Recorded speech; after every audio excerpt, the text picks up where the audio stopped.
You're watching America Trends. I'm Mary Burt-Godwin, chatting with friend of the show, Dan Negroni, CEO of Launchbox 365, business coach, speaker, and all-around great guy, sitting here with a broken elbow, showed up anyway. Dedicated to growth mindset, positive attitude, all the things we can learn. You walk the walk, walk the talk, whatever that phrase is. Walk the talk. I try. I certainly try. I'm you not walk always, the talk and the walk. The people I was on the phone with trying to get an appointment today would not say that, but but yes, well, I try to. Okay, you know we're not all perfect. Yeah, and my old patterns of behavior are not to walk the talk, so I have to use aggressive pursuit of that. Yeah, right. Which is really catching myself. And self-awareness that we've talked about. I mean, I really think this is one of the key things I'm learning as I get older, is the self-awareness. Is if it's not me.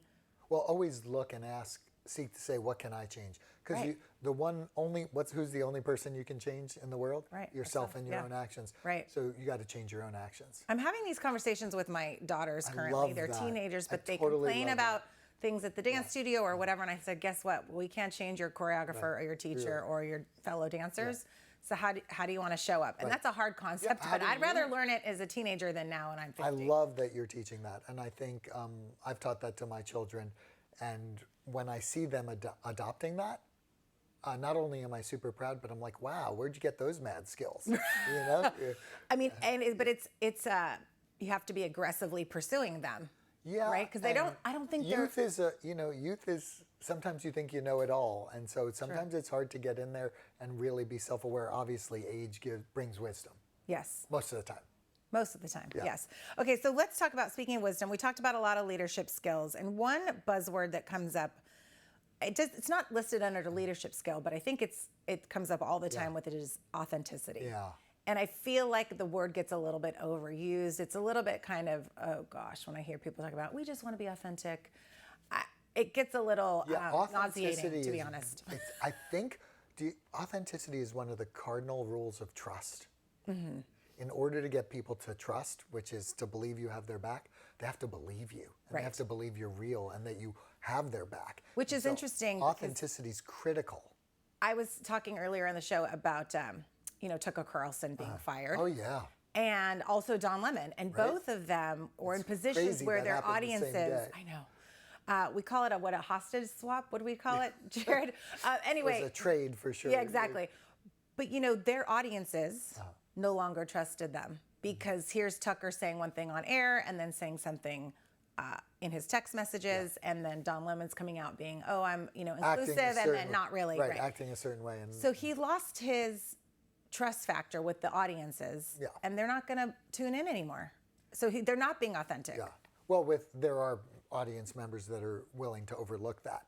True. But with people, I mean, it becomes a trust issue. Mm-hmm. What can I believe? Mm-hmm. And authenticity is so critical for trust, because people really want to connect with people that are real and genuine. Genuine. Mm-hmm. And so what do you think that looks like? I probably go a little overboard because I'm fairly open with, I'm sober, I don't drink, I've had, here's me on a platter. So sometimes too much is too much. Sometimes too much. Especially for so the question is, who's your audience, right?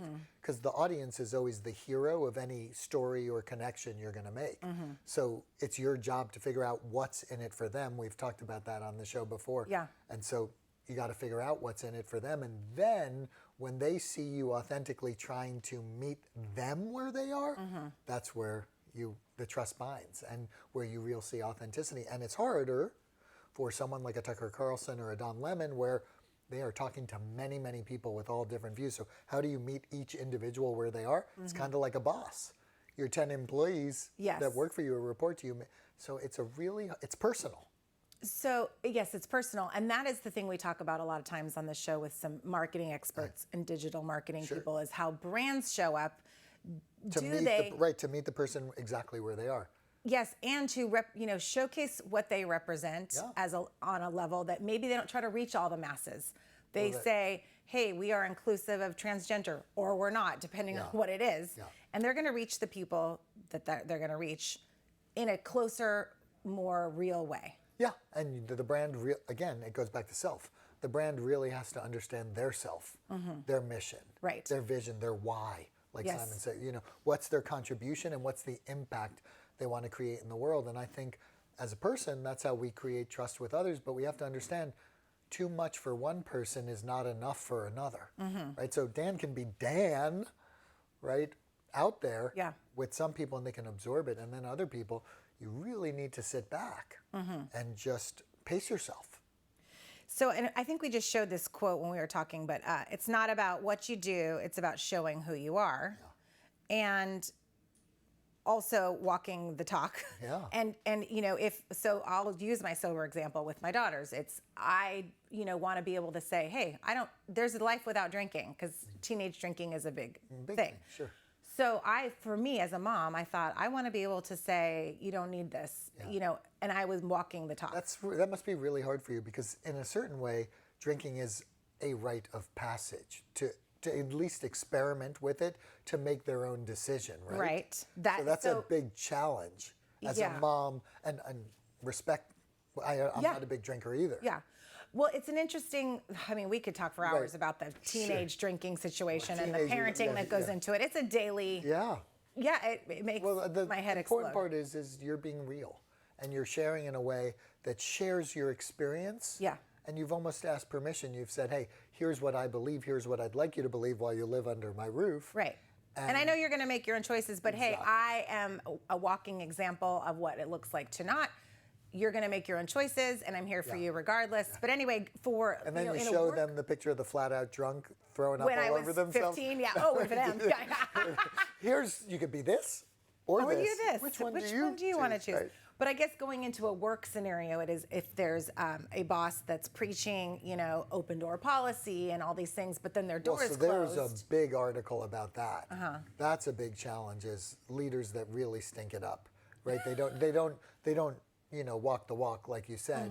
And they talk about, I have an open door policy, but the door's always shut. The door's shut. When you come physically shut. They don't ask you any question, or they say, hey, I only have a minute for you, or things of that nature. Yes. Yeah. And I remember a place that I used to work, they would say, hey, talk to us about your issues. We'd have a big open door, but everything we would bring up, they'd say, yeah, but they would tell us why that's not a legitimate. Right. Yeah. Or why their answer is right. And I think it goes back to the base of what people want from other people. They want to be seen, heard, and celebrated. Yes. So if you can remember that, we need to get that tattooed. Yes. Seen, heard, and celebrated. Yeah, that's it. That's what people want. To be seen, heard, and celebrated. And they should.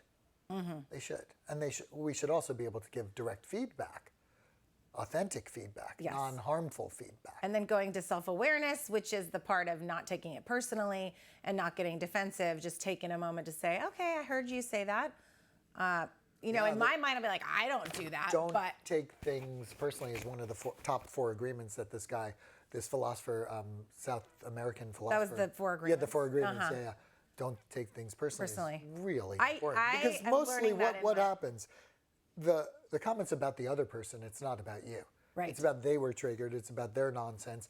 It's about what they believe, not necessarily. It's about teenage drama. You keep bringing it back to my teenagers. I didn't bring it back to you. Thank you so much. No, I am in my mind. Thank you so much for being here, Dan. We've got Dan Negroni, Launchbox 365. Go check it out. The website is launchbox365.com. And on Instagram at dan.negroni. Thank you so much for being here. Thank you, guys. Broken elbow and all. Yeah. We'll see you next time. And everyone at home, stick around for more America Trends. We'll be right back.